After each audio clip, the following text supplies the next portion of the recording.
requesting to Mr. Mohit Puri,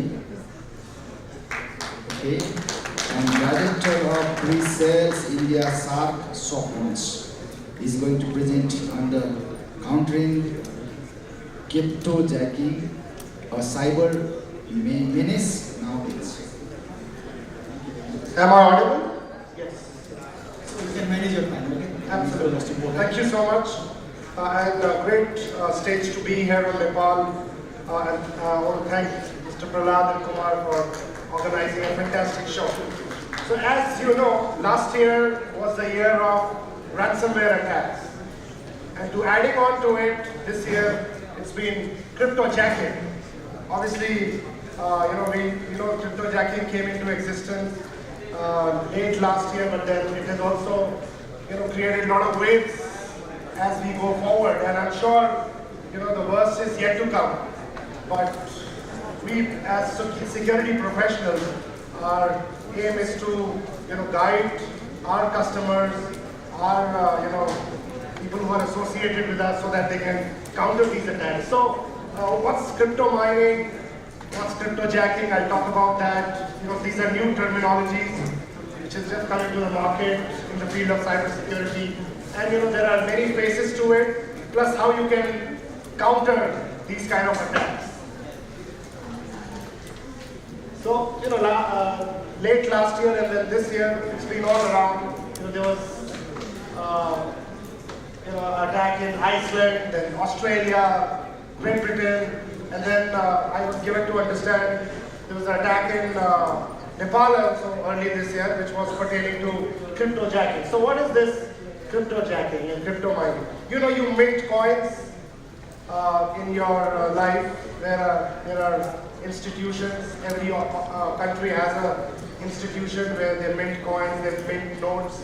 In the same way, in the cybersecurity, the cyber world, or I would say the dark world, the dark web, that's where the crypto mining and the hijacking their computers, their computer browsers, they're hijacking their browsers, they're executing a JavaScript onto it so that they can use the CPU power, the GPU power of the computers so that they can mine these currencies. And then last is, of course, the blockchain, which keeps the ledger of all these accounts. But of course, this is just the beginning of blockchain. There is a huge long road ahead. But what you require for a crypto mining, what are the essentials? You require a hardware, you require a software, you require software where you can mine these, and of course you need computational powers. Because whenever I launch, as an agency, I launch an attack to mine these cryptocurrencies, I need a lot of computer resources. One or two is not good enough to mine these currencies. I need a pool of computers. So that's where, that's the third essential part which will be required, which is called the pool of computers. And it is how these miners do it in a very easy stage, in 4 stages. First, of course, I as a user who has to be involved in cryptocurrency mining, I need to find a job, because these guys are looking for CPU resources, GPU resources, and then when they find a pool of computers, either they illegitimately execute a code in their browser, or they have a tie-up with them. When they have a tie-up, of course the guy gets a cut onto it. But then when he doesn't get a cut, that means he's being hacked, he's being hijacked, and that's where malicious activity. But then as these guys are, you have to find a job for yourself, and then you need a wallet where your cut can be, your commission can be deposited. So that is another essential. It could be a hardware, could be a software as well. And then apart from that, you need to start working on it. And when they work, they execute, as I mentioned, they execute a Java code, a JavaScript onto your browser. And more often than not, you always leave the Java or the browsers always open, because you lock your computers, but you don't shut off your Internet Explorer or the Google Chrome of this world. And they keep on, using your CPU, and while they use your CPU, your battery gets drained off, your electricity bill surges up. So all these are happening at the background. But then what this is helping is, of course, the bad guys who are manufacturing Bitcoins, Ethereum, and the various currencies of the world, cryptocurrencies in this. And of course, you don't want, why should they use your resources illegitimately without giving you a cut? And that's what is happening. And then, of course, if you are doing it legitimately, you're getting paid for it as well. So, but the focus is, of course, at the end of the day, is monetization, because at the end of the day, these agencies, these hackers, these bad guys are operating just because of the fact that they want to make money. They want to make money. So this slide is again, we have seen this in the previous presentation, but then this was the evolution of cybercrime. They started with the Melissa and the Code Red in the 90s, and it has evolved into, the ransomware attacks, which were full of them last year. For example, Petria, BandRabbit, and others. But then now they have gone to cryptojacking. WannaCry was also very, and that now in the field of cryptojacking, they have come up with something called WannaMining, which is again, a kind of a cousin of WannaCry, but in the field of cryptojacking. So that's what they're doing, and so that they can ultimately harm and use others' resources. So ransomware is still one of the topmost threat which came last year, but then cryptocurrency is also increasing. And as time goes by, this cryptocurrency will increase. As of now, it's only 8% because people are wanting to invest more so that more and more cryptocurrencies can come into existence. All these dark web, and now in some countries, cryptocurrency is even legal. Bitcoin is skyrocketed at $20,000. Now it's come down to $7,000-8,000 dollar for one Bitcoin. But then they're making big waves. There are currencies. There are 700 different types of cryptocurrencies which are operating now across the world, because of the fact that the threat surface has increased so much. Gone are those days when you had only the PCs. Now you have your smartphones, even your servers is your endpoint at the end of it. Tabs, servers, all are endpoints, and all their CPU units or the GPU, graphical processing units, can be used to mine the cryptocurrency. So this has basically increased drastically, and it would keep on will continue in the times to come. And what it does is, of course, slowness of the network. It also spikes your CPU consumption, and obviously your electricity bills also really goes high.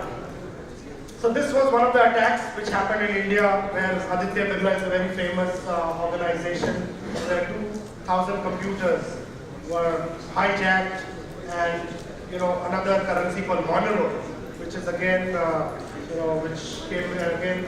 This was a big loss for Aditya Birla, because the guys did not know that a pool of 2,000 computers which got cryptojacked, and they were being used. Then I was given to understand online cover in Nepal was also early this year. They also had a cryptojacking attack. Then now all these currencies are organizing, are being listed, and these are their values are, they have a market cap to it. They are all operating. As I mentioned, there are 700 different kinds of cryptocurrencies which are available. And in the last 6 months, 1.1 billion has been stolen, which is huge, humongous. So how, what does cryptojacking means for an organizer? Now, obviously, you're losing a lot of revenue. There's unbudgeted operating cost to it. Then, of course, there is opportunity cost where legitimate work is being hampered, because people's computers are being used for other, work, so they're not able to work on their PCs. And of course, there is security risk which is involved in this. Then the reputation and the regulatory act also comes into play. You know,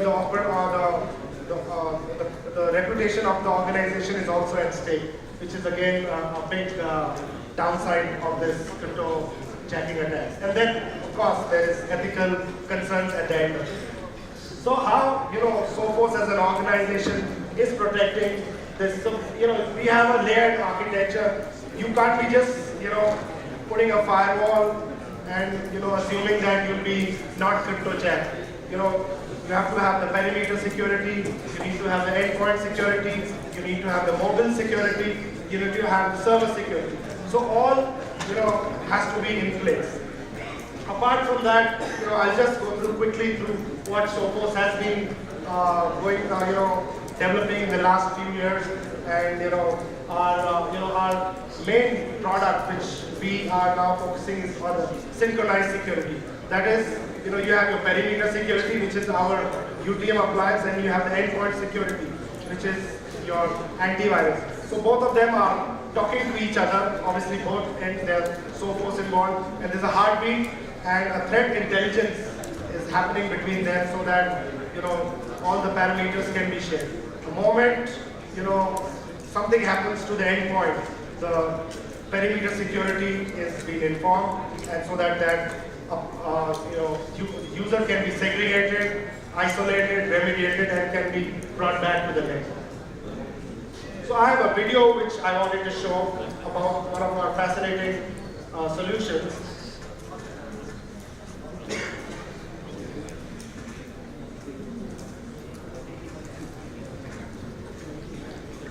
Can you play the video, please?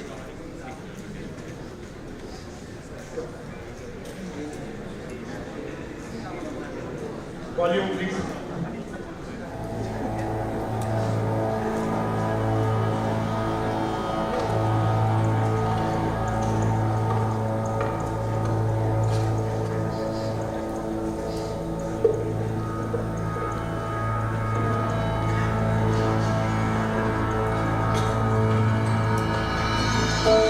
A new threat is heading for your network. Are you prepared? What if the threat evolves? What if it multiplies? What if it's harmless? Or so it seems. And what if it's something no one's ever seen before? The guessing game is over. Deep learning is here, at the core of the new Intercept X. A quantum leap beyond basic machine learning, Sophos Deep Learning uses neural networks with the power to memorize every known threat that has ever existed. Processing that information with unparalleled accuracy and speed. It identifies known and unknown threats, even future threats. And as it identifies each new threat, it gets smarter and faster, continually learning, continually predicting, continually protecting.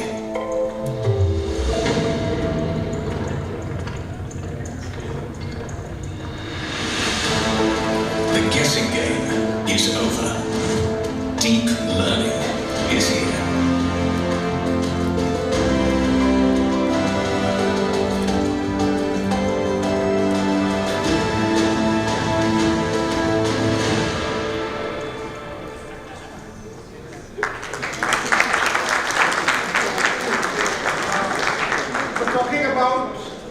Intercept X, which actually complements your existing antivirus or your endpoint security, because this is anti-ransomware in specific. It is not an antivirus because there are hundreds of antiviruses which are prevailing in the market, but because of the fact that last year was disastrous for the ransomware attack, we came up with this point solution. And obviously with our endpoint it goes very well, but then it also runs fantastically well with the other antiviruses.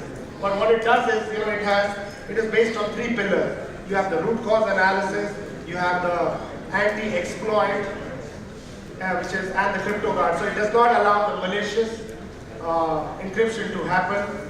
It gives you a complete analysis of if the ransomware attack would have happened, what would have been the damages, what all files, what all registry entries, what all processes could have got infected. So it gives you a very holistic view of if the ransomware would have been successful, which obviously what it means, because it has deep learning capabilities now, which is much more than the machine learning and the artificial intelligence and the decision tree, which is all already embedded onto it.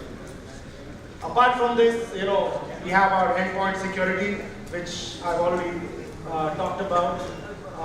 We have the predictive.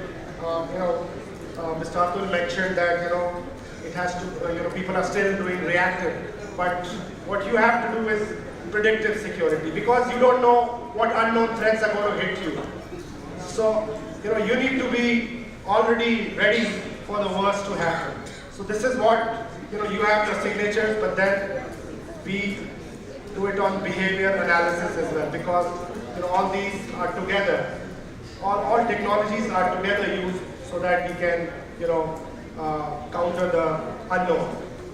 Apart from that, we also have the mobile security. You have so many smartphones, it's gone to billions and billions. So you need to, that is also, everybody's bringing in BYOD, bring your own devices.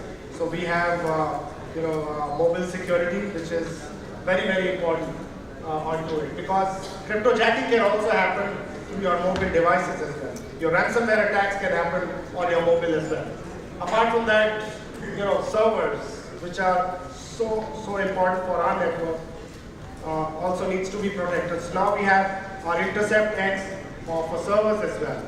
So this is a new entrant which just come onto our umbrella of solutions, which is again very, very important. Apart from that, we have, that's what I mentioned, so it has a very strong anti-exploit. So there are 27 different types of exploits which are in the market, so we understand all of them, and that's why we have a strong anti-exploit to counter these. On the network side, we were all, we have our robust UTM. I need not talk about, because we have been doing pretty great in the last few years, and this is one of our flagship products, our XG50. Apart from that, we're coming up with our access points, which is of a new generation, which will, which will have outdoor as well. We were never into that, part of our product portfolio, but then we have our new next generation access points as well. So these are some of our customers in Nepal. These are only few. There are many others which I wanted to bring about. And as a company, Sophos was found in, this is my last one. So this is 85, we were formed, and we have a revenue of around 800 million last year. And Sophos Lab is one of our state-of-the-art labs, which is one of the top 10 cybersecurity labs at Abington. So that's about from me, gentlemen and ladies. Thank you so much for listening to me patiently. Thank you.